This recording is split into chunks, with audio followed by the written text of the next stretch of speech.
Moi hier, non c'était pas hier, c'était dimanche. J'étais au relais de la flamme olympique à Tarbes. Ah, On C'était m'avait sous la in pluie. en bon ah! français que tu es. La flamme s'est En bon éteinte? f Non, non, non. Oh merde, Bah, j'espère je qu'elle crois que soit... dans la torche, il y a une espèce de réservoir qui fait qu'elle peut pas s'éteindre. Oui, c'est de l'essence. Ouais. Bon, c'est les JO, hein, D'ailleurs, donc l'écologie, ils connaissent pas. Hein. bon, ils disent que cette année, ils veulent faire un truc plus responsable, etc. Mais, Mon œil. C'est pour ça qu'il y a 2 flammes olympiques dans des villes, et il y avait même, du coup, on pouvait même se prendre en photo avec une torche officielle. Tu l'as fait? Oui, je peux vous envoyer la photo. Ah, Ah! Ça y est, Léo, il est vexé. ah. Allô? Allô, allô? Ouais, Ah, ok, bon, j'ai pas... il y a Discord qui s'est déconnecté, écoute. Bon, écoute, il fait sa vie, hein.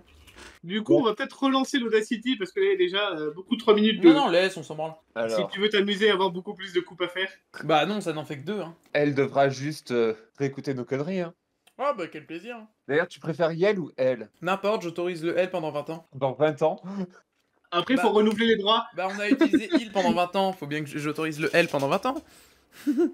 Comme les mérous, ça fera 50-50. D'accord, donc Yel, ça te va en fait.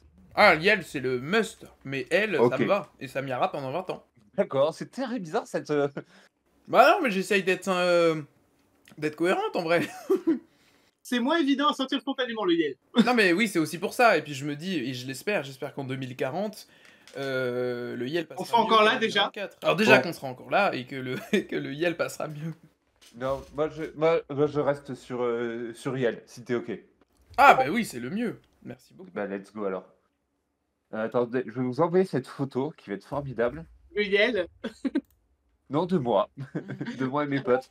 avec Je parle... Jonathan Cohen. Allez! Allez. Allez! C'est donc ça, le multivers? Ouais, Eh oui, d'ailleurs, exactement. Nico, s'il Oui. te plaît, n'utilise pas ton micro-casque. Sur, attends, sur Discord ou sur l'enregistrement Sur les deux. C'est beaucoup mieux ça. D'accord. Oh, bah j'ai l'impression que tu parles dans une friture, quoi. Donc, Ok, très donc bien. Donc, en fait, j'arrête pas de couper ta voix sur l'OBS pour l'intégrer au montage. Attends, mais très bien. s'il parle comme dans une friteuse, tu devrais être habitué en habitant à Lille. Ouais, mais pourtant, dans le Nord, on fait des frites avec du gras de bœuf, et sachant que je suis végé, c'est pour ça que je mange moins de frites. Ah, bah oui. Ah bah oui. Hein. C'est Dans le un Sud, peu tu mets de l'huile. triste. Oui, c'est un peu triste, alors que c'est très très bon. Mais c'est pas grave, il y a les frites de D'ac- patates douces qui sont faites forcément à l'huile. Bah, après, en fait, les frites, tu peux les faire à l'huile de tournesol. Dans les Oui, oui. baraques à frites, Ou dans les on lui feux pose Ouais, pas la ouais. cuisinés. question. Ah Vous non. les... Oh, doit bien avoir une baraque à frites VG. Ah, bien sûr. Ah oui, mais bon, ça court pas les rues. Hein. Ça court pas les Puis, rues, bah non. puis quand t'as envie de frites, tu prends la première baraque à frites qui vient. Tu vas pas traverser la ville. Hein. Et, Oh, et autant te dire qu'à Mont-de-Marsan, des baraques à frites, il n'y en a pas des masses. Hein. Ah bah autant Non, dire qu'à Lille, il y en a pas mal. Hein. c'est pour ça que, voilà, parce que moi déjà, je mange plus de frites, alors qu'en vrai, je suis un fan de frites. Est-ce que je vous ai parlé déjà des frites pommes bistrot? Ça va être trop drôle, ça. Cet épisode n'est pas sponsorisé par les frites Non. pommes bistrot. Alors, hop, je vous envoie cette photo qui est formidable. Vas-y. Je ne conseille pas le Dupieux. Pourquoi? Ah, ouais, il a pas l'air fou, hein. Moi, j'ai adoré. Bah, t'as aimé, tu l'as vu? Ah ouais, j'ai passé un très bon moment, je l'ai vu en avant-première. T'as pas eu du mal avec les vannes transphobes au début? Mais si, mais c'est pour les démonter. Bah, le problème, c'est que j'ai l'impression que moi, c'était plus un oncle un peu réac qui essaie de te faire la morale, alors que vraiment, il a pas d'argument.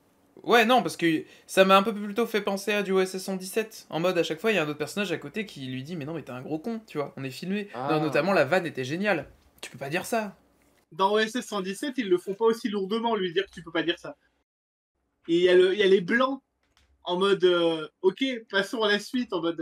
Oui, surtout, bah, c'est pas la même époque. Là, on est dans une époque où Non, on non. va contredire les gens. Bon, après, je dis pas, il y a 2-3 trucs qui m'ont fait sourire, mais moi, j'étais en mode, oui, bon, si tu veux, mais Le la seul truc moitié qui des m'a trucs... dérangé, c'était que Quentin Dupieux, il se prenne pour Godard à la fin, là, avec son plan de son propre travelling pendant 20 minutes. Le public, le générique, il s'est mis. Vraiment, les vieilles, elles ont pas bougé de la salle, je pense qu'elles étaient consternées. Ah, mais moi, avec mes potes, on était consternés, on a passé un bon moment.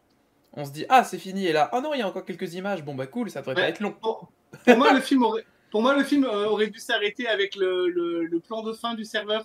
Oui, il était très bien. On n'aurait pas dû on n'aurait pas dû se taper l'énième conversation Léa Seydoux, Louis Garrel. C'est vrai. Il y a quelques petites longueurs. Pour un Et, truc court, c'est con. C'est vrai qu'il était un peu long. Hein. En parlant de ciné, moi je suis allé voir hier La planète des singes Ah, ouais. Le... Et alors le Royaume, vous l'avez vu? Non, Oui, je me suis arrêté depuis un moment dans la planète des singes. Ah, moi j'ai bien aimé les 3 films là de la précédente J'en avais trilogie. vu 2 et j'avais bien aimé. J'ai pas vu le dernier avec Woody Harrelson. Non, le tout est globalement bien, tu vois. Ouais. Mais là, j'ai trouvé ça plat. Ah bah évidemment, là on sait plus quoi faire, du coup on fait un soft reboot. pour moi, alors, pour moi, le début, c'était vraiment The Last of Us. Oui, il y a un peu... Moi j'ai beaucoup Et- pensé à Horizon. Et une part de moi, je pense que je me serais contenté de cette première partie à vivre avec cette tribu-là. Je serais là, ok. Quand tu dis la première partie, jusqu'à où, à peu près? Sans Jusqu'au spoiler. moment, jusqu'au moment où, après qu'il y ait l'arbre qui lui tombe dessus, il se dit tiens, je vais aller voir les méchants parce que, hé, il y a ma famille là-bas. Ah ouais, jusqu'à on va dire la colonie de vacances? Oui, voilà, la colonie de vacances, exactement. Ok. Bon les copains, on y va Ouais. Ouais, je suis d'accord, je suis d'accord. Je vous ai envoyé la photo sur le Discord. Sur le avant Facebook. d'enregistrer. On est très beau avec nos bobs. Ah mais c'est des bobs quoi, cochonou? Ah non, Coca, mais c'est pire. Ah par contre, Sublime T-shirt, c'est un tableau flamand ça, non? Je crois, ouais. Je sais Non, c'est plus Sherlock, qui ça. Mais C'est non, pas Sherlock, du ça, tout. je reconnais. Non, non, non, non, non. Non, c'est un tableau d'un peintre flamand dont j'oublie toujours le nom. Oui, c'est Voyageur contemplant une mer de nuages. Une fois, on m'a dit, avec ce t-shirt, on m'a dit tiens, t'as Norbert Dragono sur ton t-shirt. Un petit peu. Bon, est-ce Je que veux- les je- Audacity sont je- lancés? Ah Ouais, ouais, les moi, ça autres- fait 10 minutes qu'il enregistre. D'accord. là. Bah moi du coup j'ai relancé vu qu'apparemment je devais pas parler avec le micro du casque. Ah mais tu m'enverras quand même l'autre pour l'intro. Si Non jamais mais non t'as mais des non trucs. c'est long, c'est supprimé, c'est trop tard, j'ai relancé. Ah un mais nouveau. tant pis, c'est fait, c'est fait. Voilà. J'ai acheté un micro à 200 balles et il est même pas capable de marcher correctement. Si c'est Mais pas je beau, pense que ça. c'est une question de réglage. Alors, générique? Allez. Let's go. C'est parti.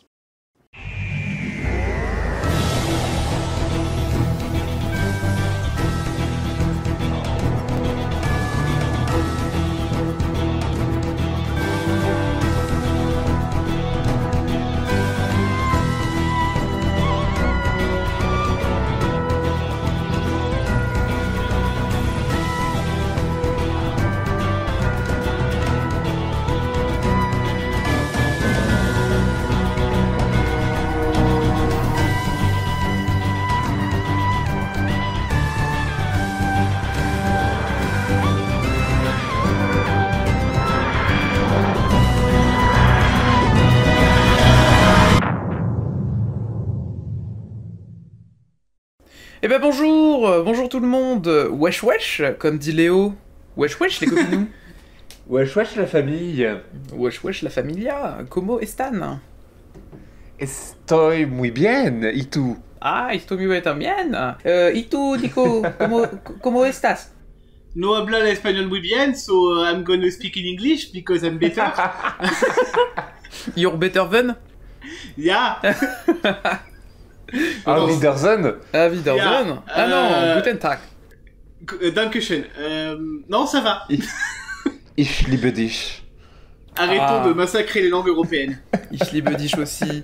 Et ich liebe tambien l'épisode qu'on a vu aujourd'hui pour cet épisode. Oui. Mais avant ça, pour se remettre dans le bain, pour se remémorer l'épisode, un petit résumé de la part de notre cher Nico.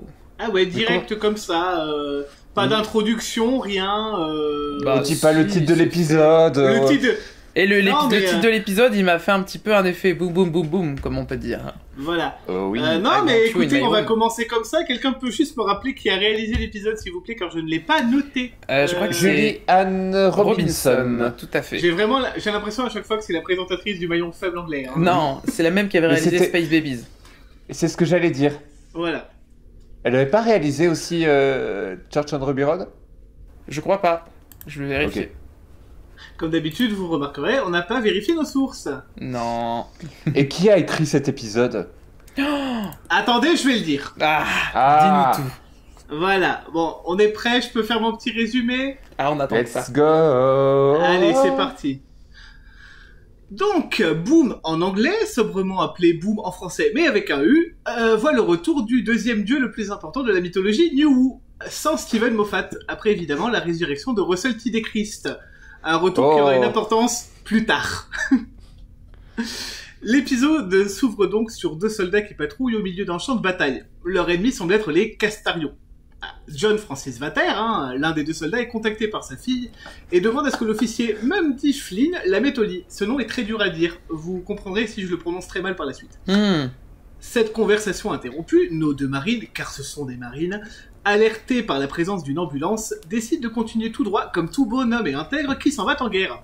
Pas de bol, soldat numéro 1 que je vais appeler comme ça car je me souviens pas de son nom, trébuche dans un cratère, marche sur une mine qui n'attend même pas de dire hello pour le faire vaporiser. Bon, ça alerte l'ambulance à proximité du combat qui décide de faire un diagnostic système du second soldat, donc John Francis Vater. Il est déjà blessé, ses yeux mettront 4 semaines à récupérer pour être de nouveau efficace au combat.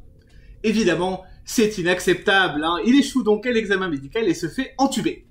Comprenez ici qu'il est bien mort, il n'y a aucune allusion dansante. Oui. Vous comprendrez plus tard aussi. Oui. Au même moment, le docteur entend un cri, surprise, et sort en courant du Tardis, laissant Ruby derrière parce qu'elle va qu'encore à ses occupations. Il se précipite à travers le champ de bataille seulement, quand celui-ci marche également sur une mine terrestre. Mais où est donc Harry Sullivan quand on a besoin de lui? Bonne question. Ruby sort du Tardis et entend le docteur chanter The Skyboat Song, une chanson qu'il connaît bien apparemment. Il la chante pour se calmer, car ce sur quoi il a posé le pied est certes une mine, mais pas n'importe laquelle, une mine de la société Villengarde. Paris, ils sont de très belles bananeraies en ce moment. Ce n'est pas n'importe quelle mine, Harry, c'est une mine 3000. Bref, Ruby et le docteur cherchent un moyen de contrebalancer le poids du Seigneur du Temps qui ne tient que sur un pied. Après s'être extasié sur la nouvelle zone de Starfield à explorer, Castarion 3, Ruby déniche ce qu'elle pense être une urne, mais non, il s'agit du cadavre fond primé de John. Oui, j'ai bien prononcé le mot fond primé. Ouais. Une montée d'adrénaline plus tard, le fantôme de force de John, son avatar holographique, apparaît et le docteur peut l'interroger sur le pourquoi du comment de sa mort. L'ambulance automatisée de Villengarde, donc, l'a démis de ses fonctions car il était aveugle. Sa survie n'aurait fait que nuire au budget et au bien-être de la mission, et l'algorithme de Villengarde a donc ordonné son licenciement, sans passer par la case Pôle emploi de l'église du complexe papal. La fille de John, qui a un nom très nul, désolé, attirée par la voix de son père, pop au-dessus du monticule comme un suricate, réclame son père, mais problème, il est actuellement décédé. Mumdy Flynn, la marine anglicane du début d'épisode, débarque et tire en joue le docteur, lui ordonnant de lui rendre les restes de John. Bon, elle apprend au docteur et à Ruby comment fonctionne la mine, Attention, c'est compliqué. Même si la mine antipersonnelle ne détecte pas de cible viable, elle explosera après un certain temps en guise de sécurité. Chez un sujet, cela déclenche une réaction en chaîne au niveau quantique dans son ADN. Et ils appellent ça une mine. Une mine. Une mine. Exactement. Merci Gimli. En tant que seigneur du temps, si le docteur venait à exploser, cela raserait plus de la moitié de la planète. Sauf que Mumdy lui a tiré dessus, du coup, ça fait intervenir l'ambulance automatisée qui ausculte notre docteur, mais a un léger souci diagnostic. Après tout, pour un docteur, il n'a pas de dossier médical et l'analyse est loin d'être de tout repos. Pour l'éloigner, il lui faut donc un autre blessé, ou ici une, en la personne de Ruby. Bon, pas de chance, Ruby se fait abattre assez froidement par le love interest mignon, mais pas très malin de Mumdy, qui est tombé dans le panneau du quiproquo. Désolé Ruby, il neigera plus tard. Quelques péripéties, la vérité atroce que les marines se battent contre eux-mêmes pour engendrer toujours plus de profit éclate, fichue compagnie capitaliste, Ruby est sauvée, le docteur entier, une petite morale sur l'amour et la mort, et voilà nos 2 voyageurs qui repartent pour de nouvelles aventures. Bisous bisous. Bisous, bisous. Voilà. Bisous. J'espère que c'est un résumé assez clair.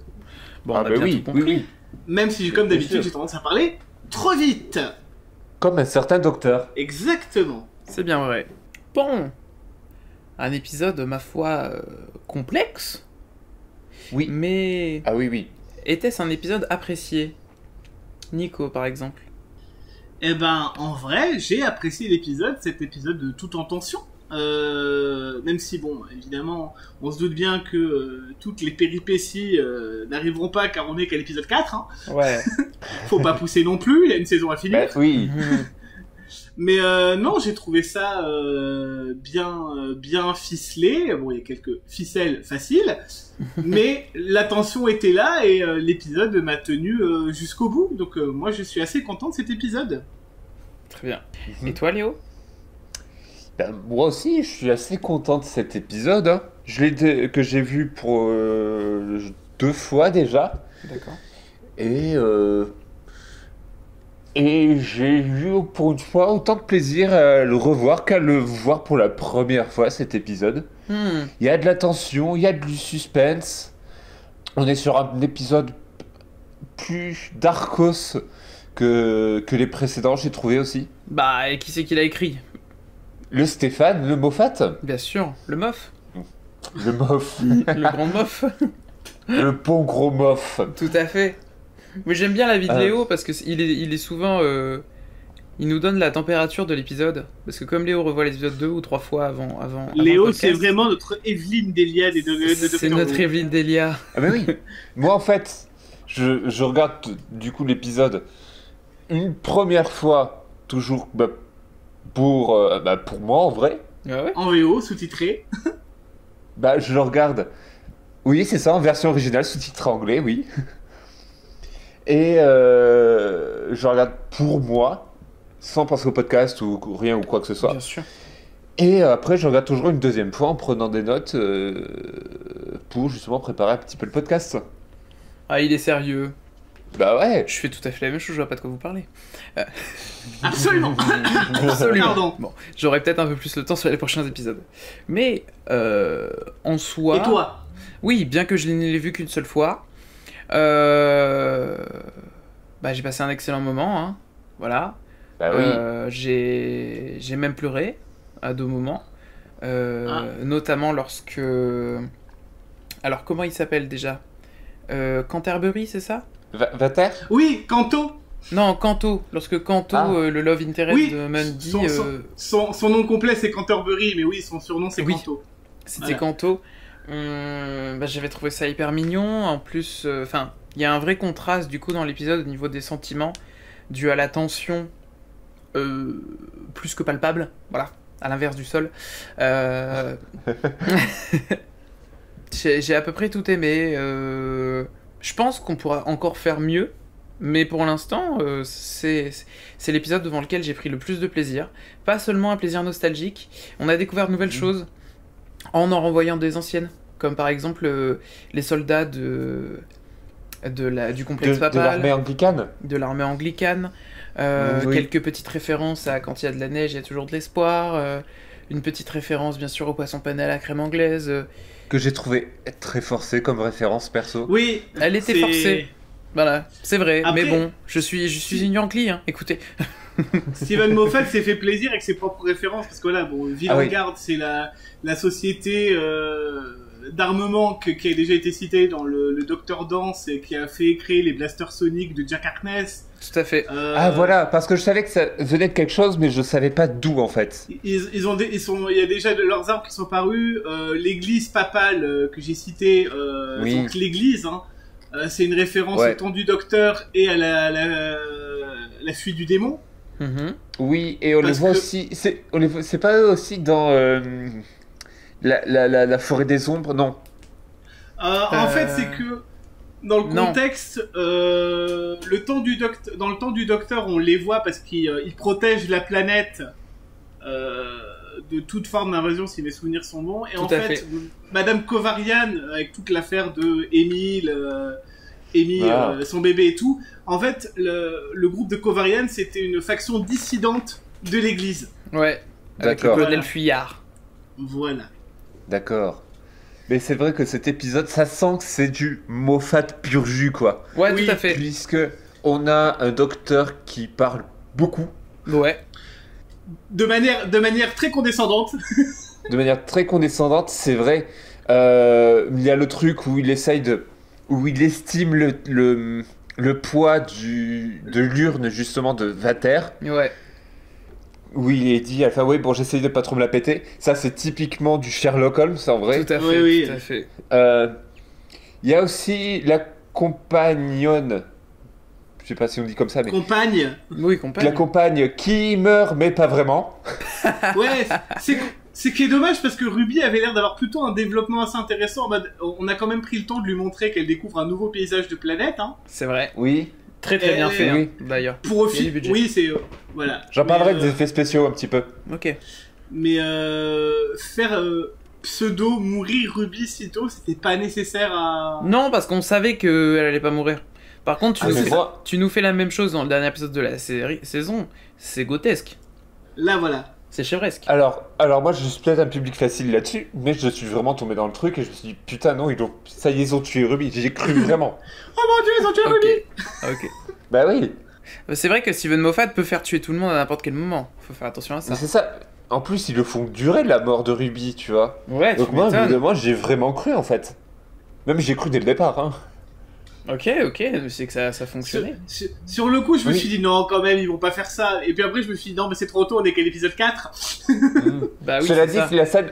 la scène avec la neige qui tombe et qui s'arrête est très très belle.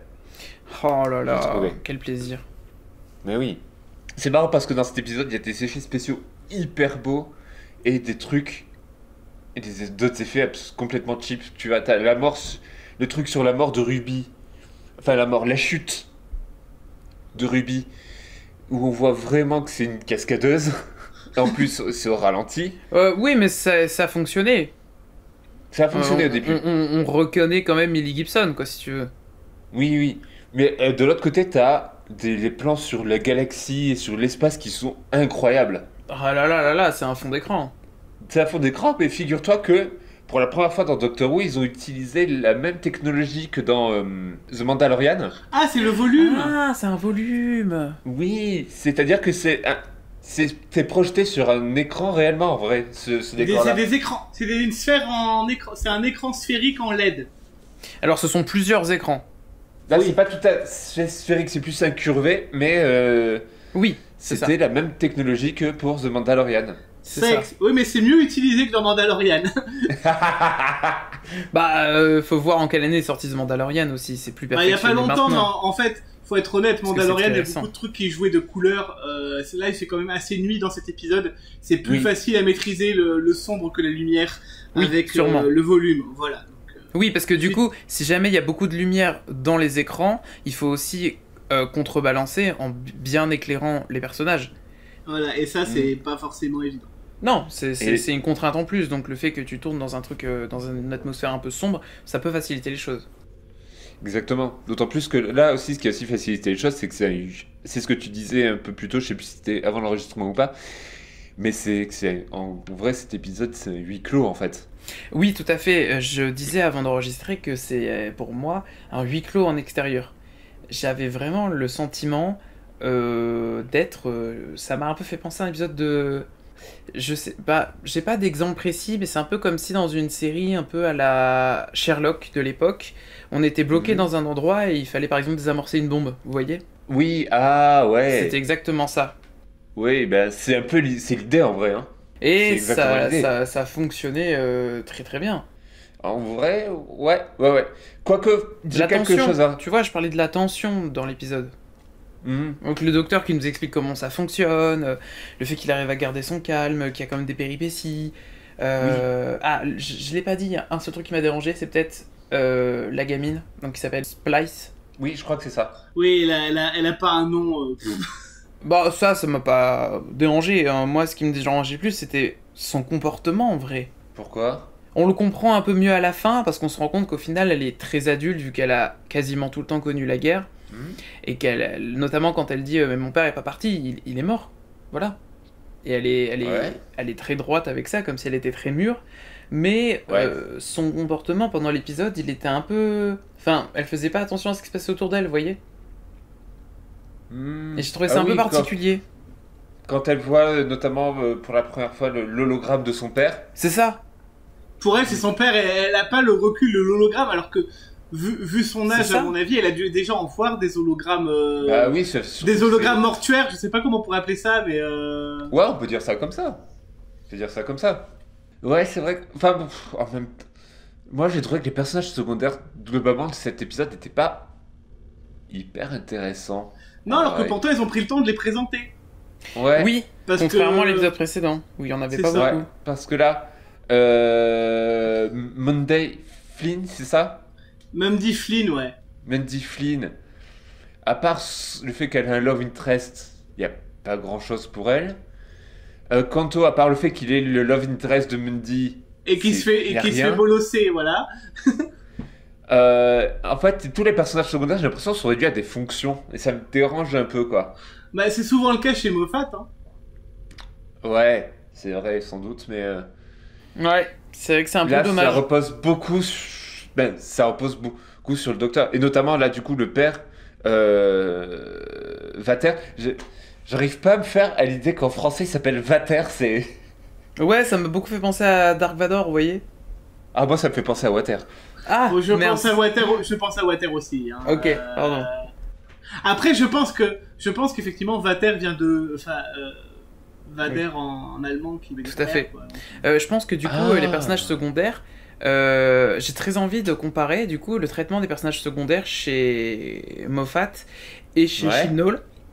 Parce qu'on a pu Ouais. reprocher plein de choses à Chibnall, et pourtant, je trouve que les personnages secondaires étaient plutôt bien construits en fait, que ce soit Rosa Parks, Nikola Tesla. Non, c'est surtout dans le personnage historique. Les personnages historiques. Ouais. C'est vrai. Il y a eu la même chose un peu aussi avec l'épisode de Flux sur la guerre des Sontariens. Oui, notamment. Avec Mary C. Cole. C'est tout à fait. Mais, bah, en vrai, je pense aussi à d'autres épisodes comme Can You Hear Me? Oui. Celui avec l'au-delà. Là aussi, la relation entre le père et sa fille est centrale de l'épisode. Donc, Ouais. en vrai, je pense que c'est plus sur quelque chose de plus général sur les personnages secondaires. Après, Chibnall avait des épisodes plus longs. Ah ouais? Pas beaucoup. Ah oui, ils faisaient quasiment tous Oui. 1 heure. Ils faisaient quasiment tous 1 heure, les épisodes. Ah ouais? Si, c'est Ouais. vrai. J'avais pas fait gaffe. Et là, on est revenu à du 45 minutes. Non, les durées sont un peu variables parce que si on regarde bien, The Devil's Cord, il a fait 50 minutes. Ouais, mais C'est vrai. c'est 50 minutes parce que t'as le générique de fin et tous les crédits, mais en vrai, on tourne autour de 45. Et que Et la chanson. t'as un bon 3-4 minutes de chanson. Aussi. Et ça, c'était du meublage, parce que... Bah, elle était trop bien cette chanson. oui, mais ça n'empêche qu'elle tombe un peu comme un cheveu sur la soupe. On va pas Et- se rebattre sur... Non. Non, mais je peux vous demander, enfin vous parler de quelque chose.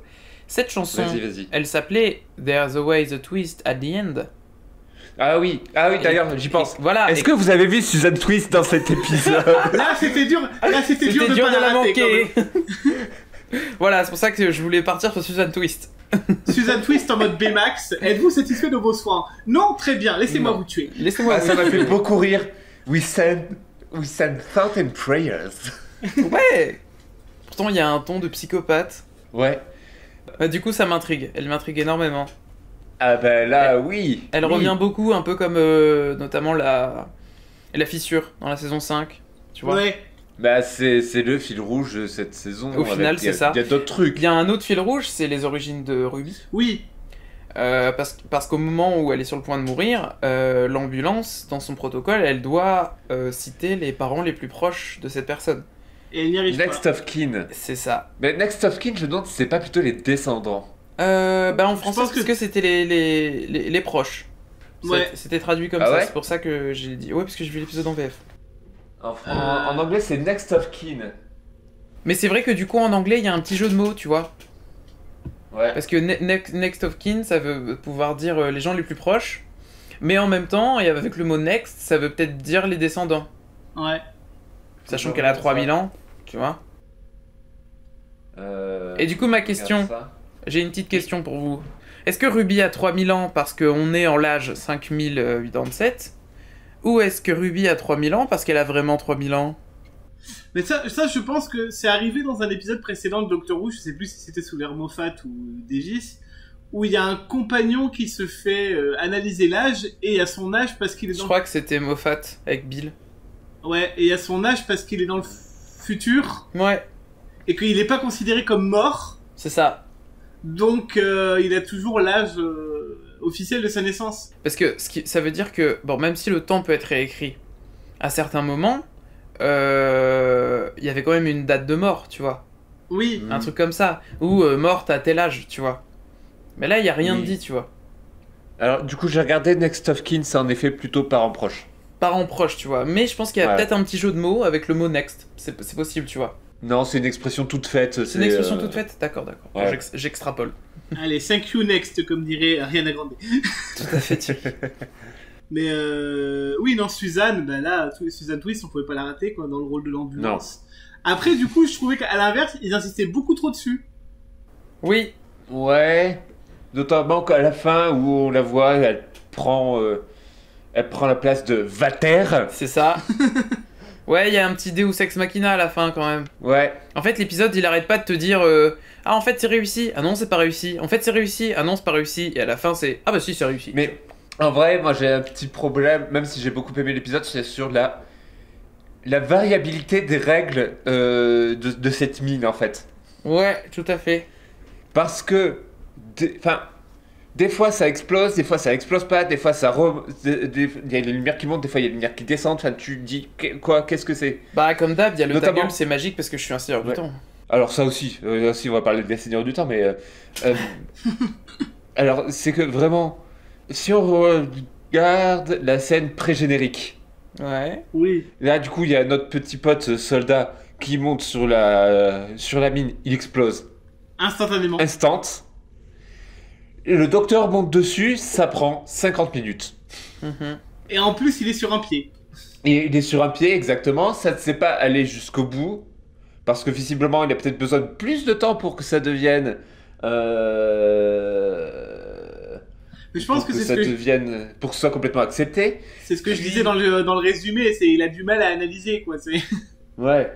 Puis des fois ça monte quand Ruby s'approche ou quelqu'un d'autre s'approche, parce que...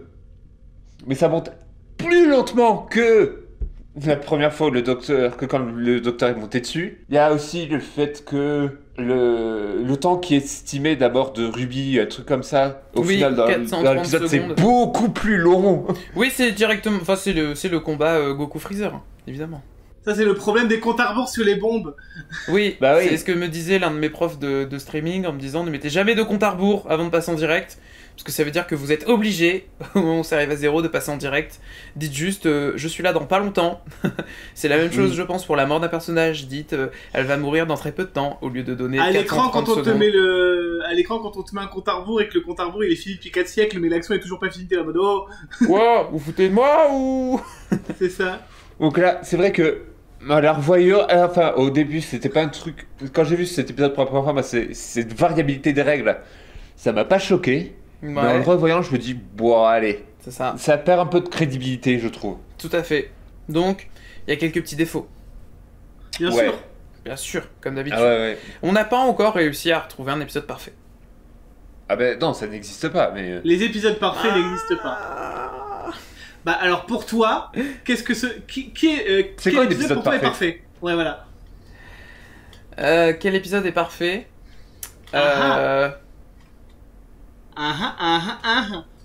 Bah, on en a jamais Ouais, vraiment parlé, ouais. mais pour moi, c'est. Je dirais le pilote, le premier épisode de la saison 10. Ah ouais. C'est l'un des épisodes préférés. Ouais, non, moi, celui-là... J'avoue que je m'en Et pour souviens moi- pas, donc je peux pas. En vrai, moi je me souviens pas non plus trop. Donc je mettrais dans la catégorie... je vais pas dire Osef. Ok, Ok, tiers, tu vois. d'accord. Oui, non, mais c'est parce que j'ai eu une sensibilité particulière à cette saison, peut-être. Ouais, c'est sans la doute. saison Oui, que voilà. j'ai le plus vue. Voilà, mais il y a évidemment. forcément tous des épisodes qui ont plus marqué que d'autres. Exactement, il y a de la subjectivité, c'est obligatoire. En vrai, moi je m'attendais plus à quelque chose comme du Heaven Sent. Moi, le jour du docteur. Le jour du docteur aussi. Even oui. Sent et le jour du docteur. Mais en fait, c'est parce que Even Ouais. Sent, j'arrive pas à le mettre en parfait parce qu'il me fait beaucoup penser à un épisode de Sherlock. Ah bon? Mais. Oui, quand même. Éclaire-nous. Attends, tu veux dire un épisode de Sherlock? Un épisode de Sherlock en particulier ou la structure d'un épisode de Sherlock? Non, L'ambiance. L'ambiance, tu vois. Donc c'est pour ça que quand je l'ai vu, j'ai adoré, mais j'avais déjà vu ça. C'est plutôt ça. Ah ouais, parce qu'il y a l'histoire du palais mental. Ouais, un petit peu, tu vois. Oui. Ça marchait excellemment Ouais. bien. Et c'était une très bonne adaptation d'un docteur qui calcule tout, qui est en colère parce qu'il vient de perdre sa compagne, notamment Clara, hein, qui était hyper importante. Mais oui, on pourra un jour faire notre top 3 de nos épisodes préférés. Mais voilà, si vous Oui, vouliez un épisode oh oui. parfait, c'est tellement une question subjective que pour moi, un épisode parfait, c'est un épisode à la fois doudou, un épisode excellemment bien réalisé, un épisode avec un chouille de fanservice et avec mon personnage préféré. Voilà, enfin mes personnages préférés, que sont Nardole et Bill. Voilà. Qui du coup ne sont pas dans le jour du docteur. Non, mais c'est pour ça que je parlais de le pilote. Parce que c'était mon premier choix. Ouais. Après, je t'ai dit que Oui. oui, d'un point de vue un peu plus mainstream, ça serait le jour du docteur. Parce qu'il Ouais. répond à peu près à ça, en nous mettant du... Bah, c'est l'anti-No Way Home pour moi, hein, le jour du docteur. Vous voyez ce que je veux dire? On Oui. te met 3 Spider-Man, mais on les utilise bien. Et Voilà. toi, du coup, Nico, ce serait quoi, pour toi, un épisode parfait? C'est compliqué un épisode parfait. Ah ouais, c'est t'as vu, compliqué cette question. Hein. Mais en C'est fait, pas c'est évident. très subjectif comme question. C'est à toi de donner Ouais. les critères. J'ai déjà du mal à dire pour moi quel est un film parfait parce que j'aime trop de genre de film. Alors un épisode de Doctor Who, je peux même pas répondre Blink parce que déjà c'est trop évident et le film, l'épisode n'est pas parfait. Ok. Et puis, ouais, moi, au fil du temps, ça devient trop évident de dire Blink, en fait. Oui, non, c'est ça. Blink, c'est la réponse facile dans Doctor Who. C'est. C'est ça. Ah, non, je sais pas du tout un épisode là débeauté comme ça. Probablement un épisode de Matt Smith parce que Matt Smith c'est mon docteur donc j'ai beaucoup d'affect avec lui. Mhm. Ouais. Mais là comme ça, j'ai rien qui me vient honnêtement. Peut-être Labyrinthe des Daleks. Ah non, Quoi si, c'est un obvious aussi, mais Vincent et le docteur. Bien sûr, d'accord. Oui, voilà. Je crois que j'ai mal compris les titres que t'as dit. J'ai entendu la bière des Daleks. Enfin, genre, alors Alors j'ai non, en compris fait, je le me suis labyrinthe. trompé. C'est le J'ai labyrinthe. entendu le Alors, labyrinthe des anges et t'as dit le labyrinthe des Daleks. oui. Oui, parce que j'ai pensé à 2 épisodes en même temps. La bière des Daleks. La bière des Daleks. Non, je pensais au labyrinthe des anges et à l'asile des Daleks. Pardon. Bien sûr, la fameuse bière pression qui sort directement du canon laser des De la Daleks. Je veux une tireuse Dalek. Offrez-moi ça. Je te décapsule, Ah je te oui. décapsule un Dalek, ouais. Ouais. Ah oui, puis du coup sur la main ventouse, il y aurait décapsulé. Décapsulé. Et sur la main de droite, ça serait une tireuse. Vraiment, j'ai une vision des Daleks comme les shopping à bière Britannique. allemande ou bavaroise. Ah oui. Avec le clapet là, mais avec une tête de Dalek. Et en plus, il nettoie les verres avec sa ventouse. C'est incroyable. Ah, en plus. Exactement. Bon, et toi, du coup, Léo, pour terminer cette séquence sur notre épisode parfait. Notre épisode parfait. J'hésite entre Evanescence Bien sûr. et Linda quand même. Linda, qui était le nom de ma tati qui me gardait quand j'étais bébé. Ah, Linda. Rien à voir. Love and Monsters, évidemment, en VO. Non, en vrai, ouais, c'est ça. Je pense que Evanescence est pour moi peut-être pas l'épisode parfait parce que rien n'est parfait pour moi, mais c'est un épisode où il y a de l'émotion, il y a du suspense, il y a de la surprise, C'est ça. il y a une performance incroyable de Peter Capaldi. Ah, il est seul tout. Hein. Ah ouais. Après, il est seul dans cet épisode. Hein. Ouais, mais du coup, c'est la Oui, force. c'est ça. Parce que du coup, t'as le temps de prouver ce que tu sais faire, et il y arrive. Ouais. Donc, Tout à fait. pour moi, ce serait celui-là qui se rapprocherait le plus en fait. Non, je suis d'accord avec toi. Surtout qu'en fait, Evanescence, c'est un entre-deux d'épisodes. Vous voyez ce que je veux dire? Il s'est passé quelque chose de dramatique dans l'épisode précédent, et il conclut même pas la saison. C'est vraiment Non. un passage vers une fin de saison. Donc c'est très En difficile vrai- de faire un avant-dernier épisode, vous voyez? Très souvent, En ce vrai, sont des c'est- fillers. En vrai, c'est presque un épisode en 3 parties. C'est... Ouais, je suis d'accord. C'est complètement ça. Ah, t'es d'accord, Nico? Bien sûr. Et bien sûr. Mais oui, bien Ne sois sûr. pas oppressé. Et tout ça ne fait que prouver que Peter Capaldi était le meilleur interprète du Docteur. Mais bon, Non. On fera un débat un jour sur ça. Oh, en vrai, on peut faire des épisodes spéciaux là-dessus, hein, si vous voulez. ben on le fera entre les 2 saisons. Bah oui. Et voilà. Mais, ouais, donc, et je dirais Evanescence. Ok. Et, alors, bah du coup, moi j'ai une dernière question, Vas-y. mais qui, je pense, remet beaucoup de choses en question dans cet épisode. Ouais. Pourquoi il n'utilise pas le tournevis Sonic? Je me le suis demandé pendant tout l'épisode. Parce que au Attends, pire- tu sais que je viens de capter qu'à aucun moment je me suis dit putain, il sort pas son tournevis. Genre, je me suis pas fait la réflexion parce que tu En le fait, dis je maintenant. me le suis Ah, demandé, ouais. mais je pense qu'il aurait fallu une raison. Parce que si Ruby peut se déplacer où elle veut, en faisant attention à d'autres mines, elle aurait complètement pu retourner au Tardis, aller lui chercher. Donc il aurait En vrai, fallu de ouf. créer une raison qui fait que ils n'ont pas accès au Tardis tout de suite. Mais oui. On n'est pas dans un film de Robert E. Wilde, hein, l'épisode est censé tenir 45 minutes, elle peut pas juste lui filer le tournevis et clap de fin. Alors, figurez-vous qu'il y a une parodie, toujours de Doctor Who Poop, où justement le docteur utilise le tournevis, ça dure 18 secondes. Il cherche le bon réglage. Voilà, tout l'épisode est conclu en 18 secondes avec le tournevis sonique. C'est un reproche qui a été fait à une époque à Steven Moffat d'ailleurs aussi. De le sortir tout le temps? De trop le sortir, ouais. Ah ben là, il le sort pas du tout. Alors que Oui. quand même... Ouais, mais tu vois, par exemple, jusqu'à que tu le dises là, j'avais même pas fait attention qu'il sortait pas son tournevis sonique. Donc tu vois à quel point la mise en scène a fait que aucun moment, je me suis dit pourquoi il sort pas son tournevis. J'ai oublié qu'il aurait pu utiliser son tournevis en fait. Moi, je me suis posé... En vrai, je me suis posé la question pendant mon premier visionnage, mais ça m'a pas pour autant retiré mon plaisir, en fait. Ouais, mais il y a ça et il y a un autre truc, c'est aussi pourquoi ils ont atterri ici, tu vois. Oui, il y a mais ça c'est aussi. pas expliqué. Il manque une petite scène dans le Tardis en mode let's go, Il manque la raison. Cet endroit inconnu, tu vois. Il manque la raison Ouais. pour laquelle le Tardis se pose sur le champ de bataille. Après, Ouais. on sait que le Tardis il fait un peu ce qu'il veut, mais là vraiment dans les 2 derniers épisodes, Ruby elle était là en mode c'est moi qui choisis. Alors pourquoi soudainement Après, c'est possible que le Tardis ait choisi justement cet endroit-là parce qu'il y a une bataille. Oui, bien évidemment, mais je trouve qu'il manque la classique mini-scène dans le Tardis avant d'en sortir. Et tu vois, petite scène en mode laissons-nous porter par le vent, hop, on atterrit, le docteur ouvre la porte, oh mon dieu, j'ai entendu un cri, et là il court et il marche sur la bine, tu vois. Pardon, Donc- excuse-moi, j'ai bégayé. T'inquiète.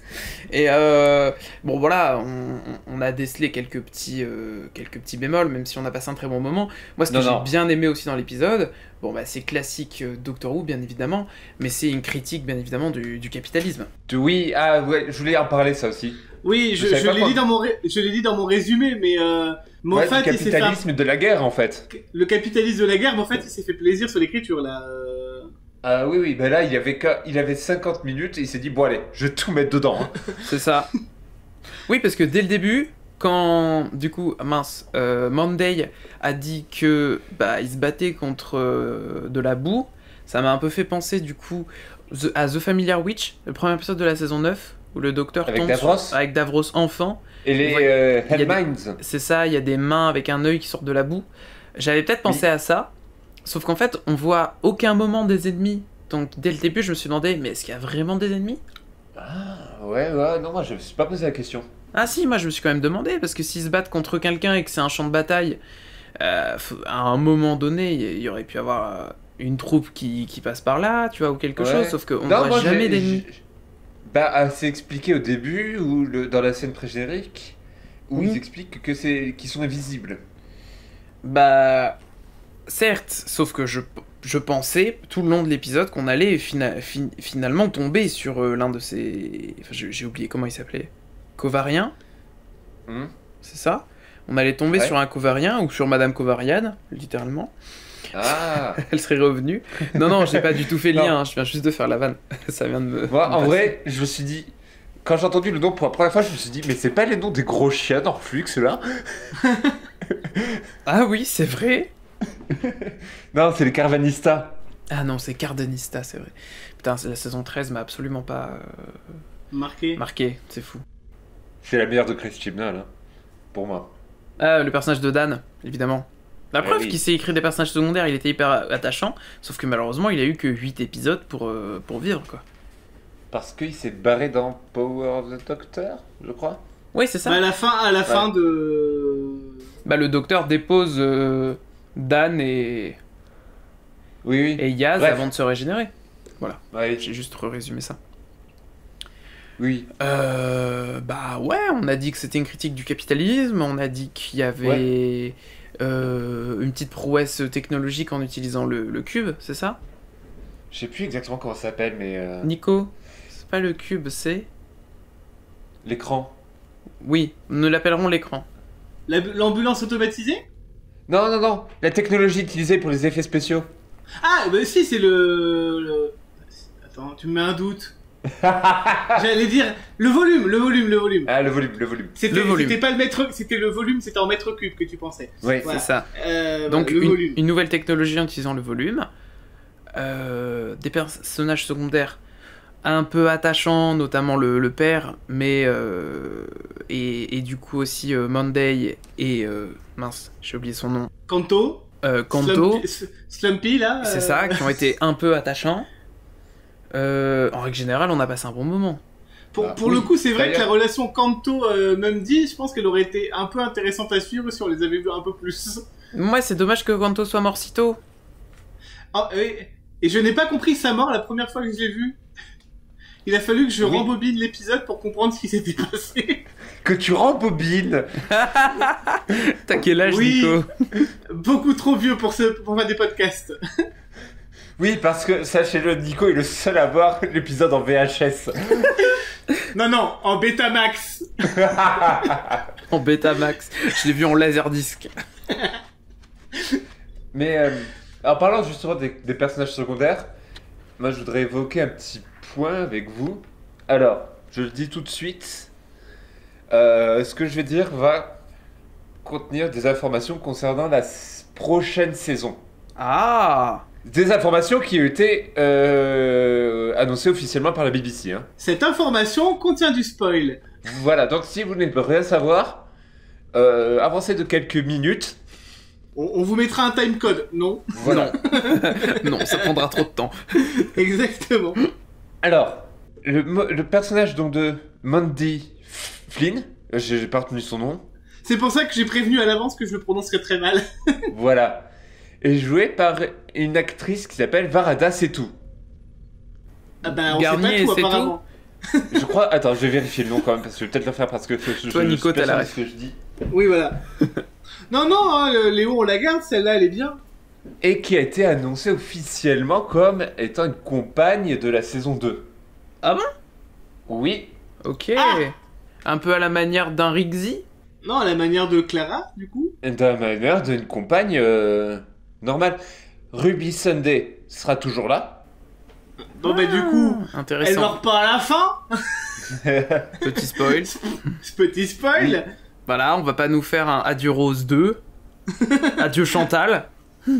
J'ai dit que là, il y avait je spoilais un peu la saison 2, hein, je l'avais prévenu. Oui, bah, ce Ah sont bon. les informations officielles. Mais moi, je suis un peu dans l'expectative, vu le personnage qu'on a eu là.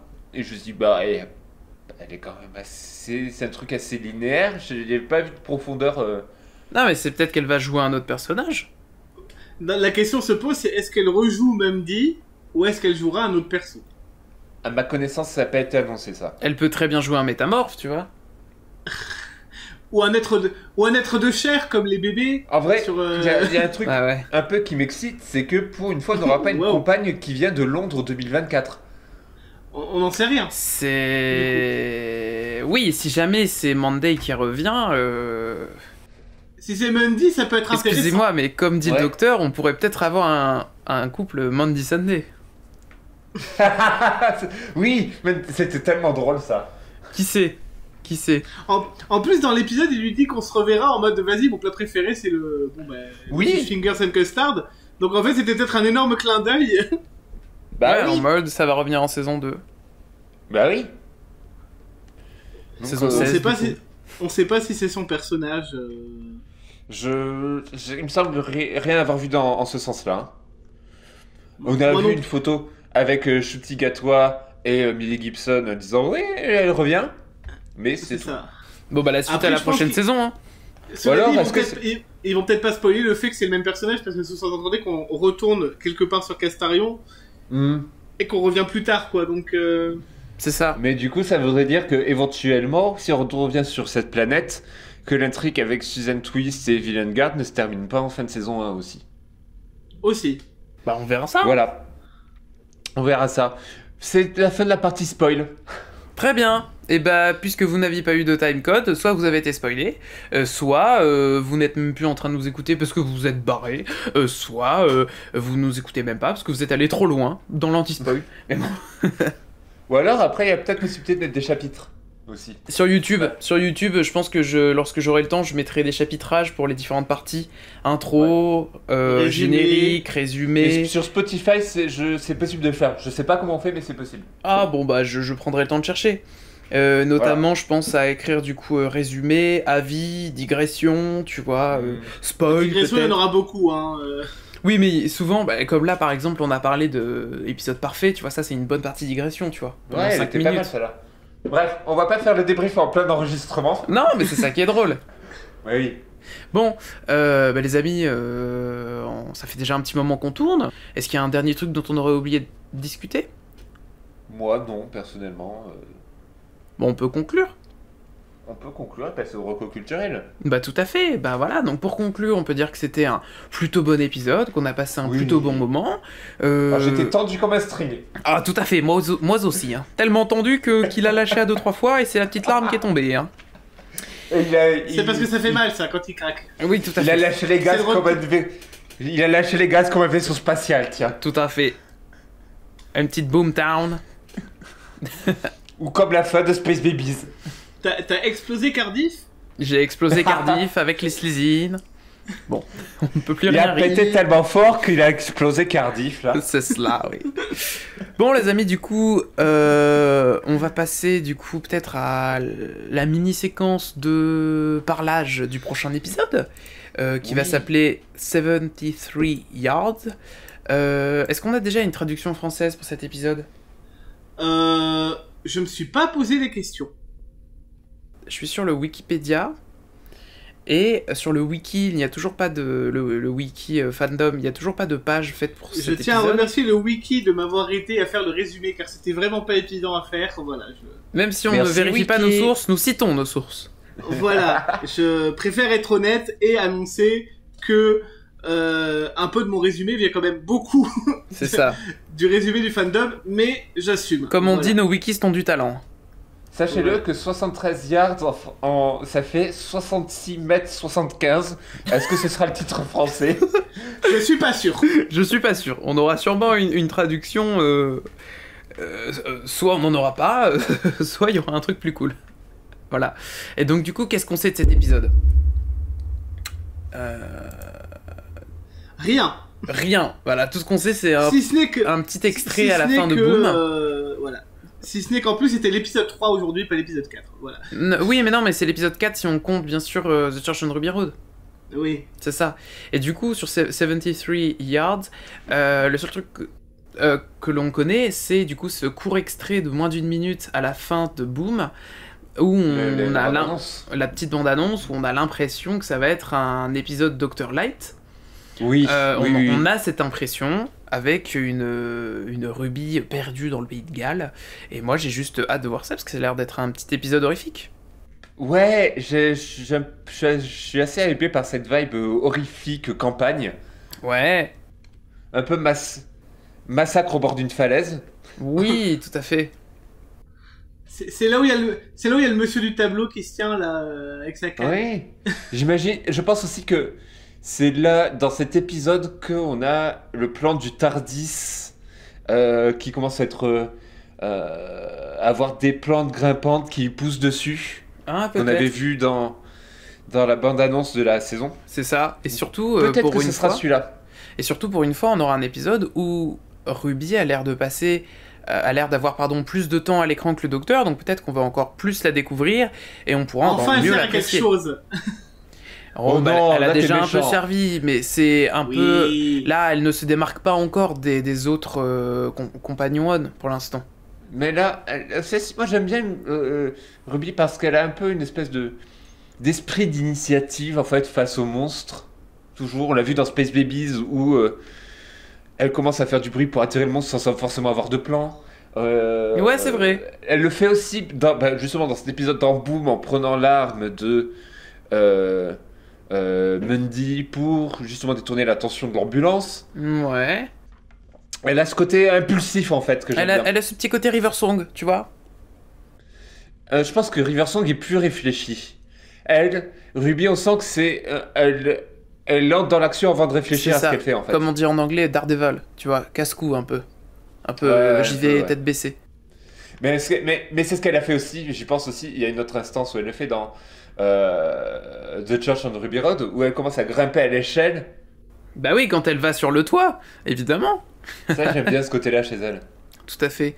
Bon, ben on a hâte d'être au prochain épisode et Moi, j'ai très très hâte. On va maintenant passer à la dernière partie de cet épisode qui est les petites recommandations culturelles. Alors les copinous, est-ce que vous avez vu ou entendu quelque chose cette semaine qui vous a plu et que vous avez envie de partager? Alors moi j'ai quelque chose, Nico je sais plus toi. Moi pas encore, mais j'espère que c'est pas encore une recommandation culinaire. D'accord. Non, c'est pas culinaire, c'est pas la cuisine. Eh ben vas-y, à toi l'honneur. Eh bien, je vais vous parler d'un jeu de société. Oh, figurez-vous. Parce que j'aime beaucoup les jeux de société. Et celui dont je vais vous parler, c'est un jeu créé par Cédric Chaboussi et édité chez Bombix, qui s'appelle Lueur. Mais dis-nous de quoi ça parle. Alors, on est des explorateurs qui explorent des grottes en réalité. Et au fur et à mesure en fait, de ces grottes, ils vont rencontrer des différentes créatures qui vont pouvoir les aider dans leur avancée en fait.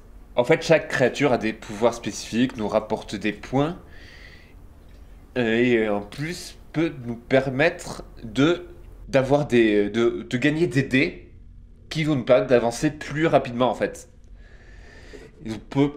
Pour tout vous dire, dans le jeu, il y a 30 dés. Ouais. Et c'est un jeu voilà, qui mêle un peu de stratégie. C'est pas compétitif. Si, c'est compétitif dans le sens où c'est celui qui a le plus de points à la fin qui gagne. Mais c'est chill comme détente. On n'est pas là à se tirer dans les pattes sans cesse. Le jeu, graphiquement, est très très beau. C'est une forme de crayonné tout en noir et blanc. C'est très très beau.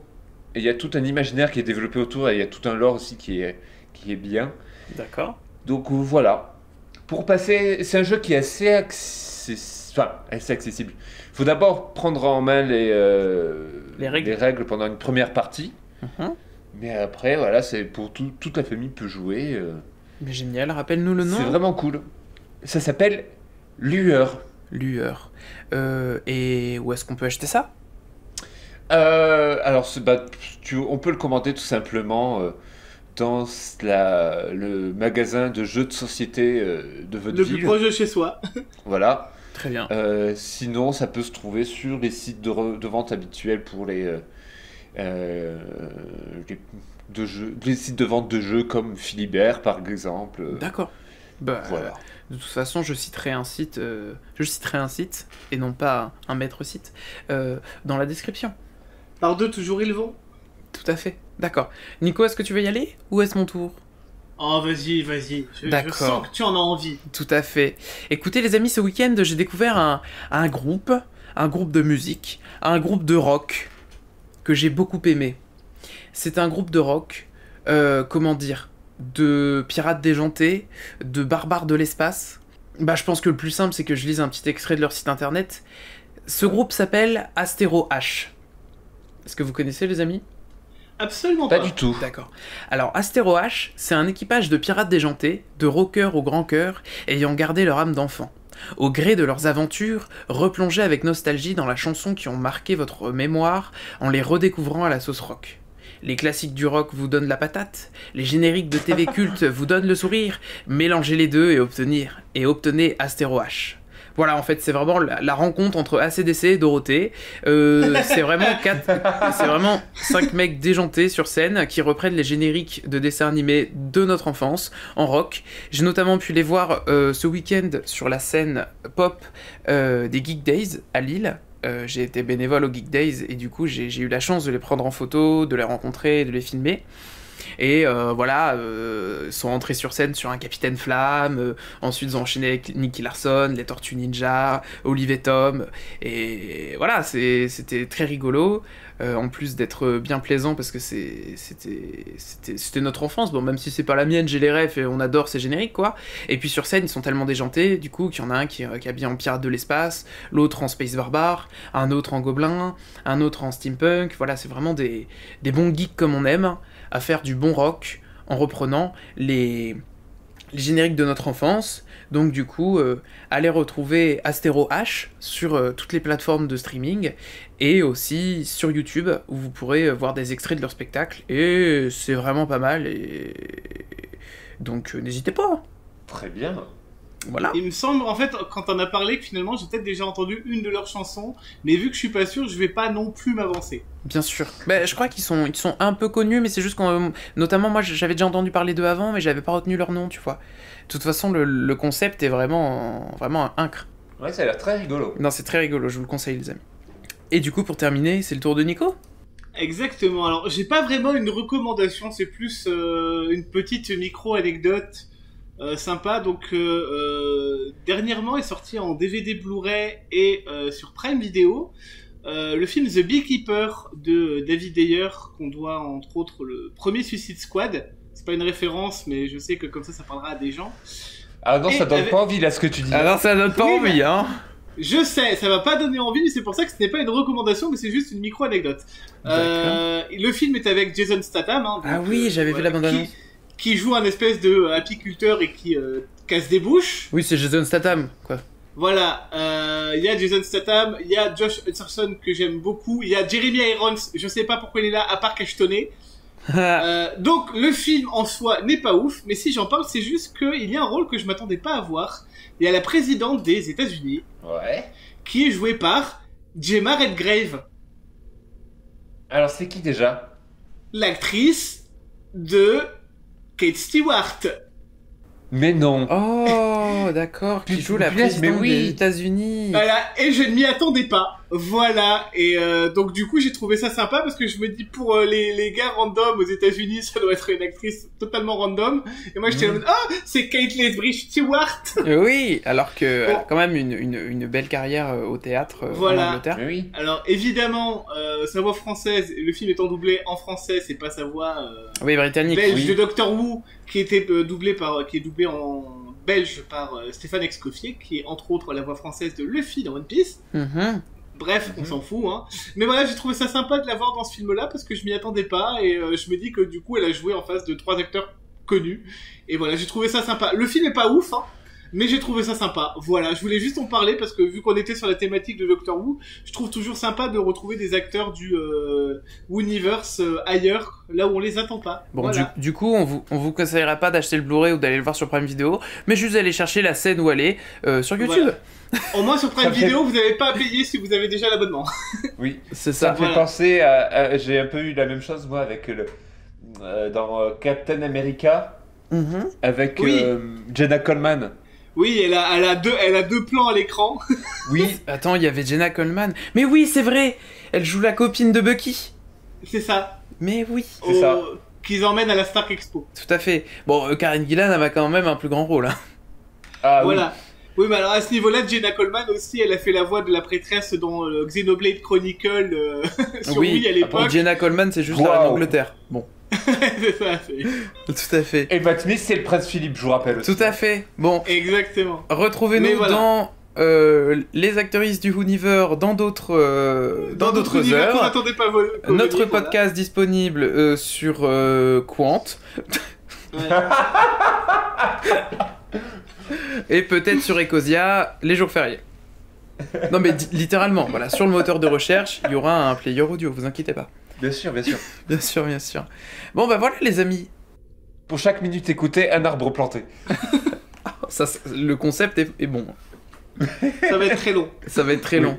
Bon écoutez les amis, moi j'ai encore passé un excellent moment en votre compagnie, on a encore Mais parlé pareil. d'un bon épisode de la série, c'est toujours un réel plaisir de parler de Doctor Who. Oui. Nous sommes déjà du coup à l'épisode 4 de ce podcast. Exact. Oui, c'est déjà la moitié de la saison. Hein. C'est Le temps passe comme les voitures. Bah oui, c'est pas encore la moitié de la saison, et pourtant, au prochain épisode, on aura dépassé la moitié de la saison. Vous voyez ce que je veux dire? Parce qu'il y a 9 et épisodes. on a vu 4 épisodes, il en reste 4. Hein. Non, il en reste 5. C'est 8 épisodes, hein. C'est 8 plus 1, The Church on Ruby Road, ça fait Ah 9. oui. Ne l'oublie pas. Attends. Mais il y a que 8 Il y, épisodes, a eu- hein. il y a 8 épisodes de la saison, plus Church on Ruby Road. Donc ça fait 9. Ah Ça fait 9. Ah mais non, on n'est pas encore à la moitié, bientôt. Mais oui, c'est ce que je dis. Non, c'est la semaine prochaine qu'on a la moitié en fait. Pas de soucis. Ok. Et bah, du Ah coup, oui, parce qu'il reste l'épisode de Bridgerton, là. c'est ça, notamment. Et on n'a pas trop il d'infos reste sur les autres. Hein. Dot and Bubble. Non, on n'a pas d'infos sur la suite. Non. Hein. Non. Dot and Bubble, le double épisode de la fin, et je crois que j'en oublie un. Oh, bah sûrement. Mais ça sera pour la prochaine fois. Mais oui, ce sera pour une prochaine fois. Voilà. Bon, bah écoutez, à la prochaine dans le Tardis. À la prochaine. À plus dans le bus. C'est cela. Bisous, bisous. Bisous, bisous. Salut chez vous.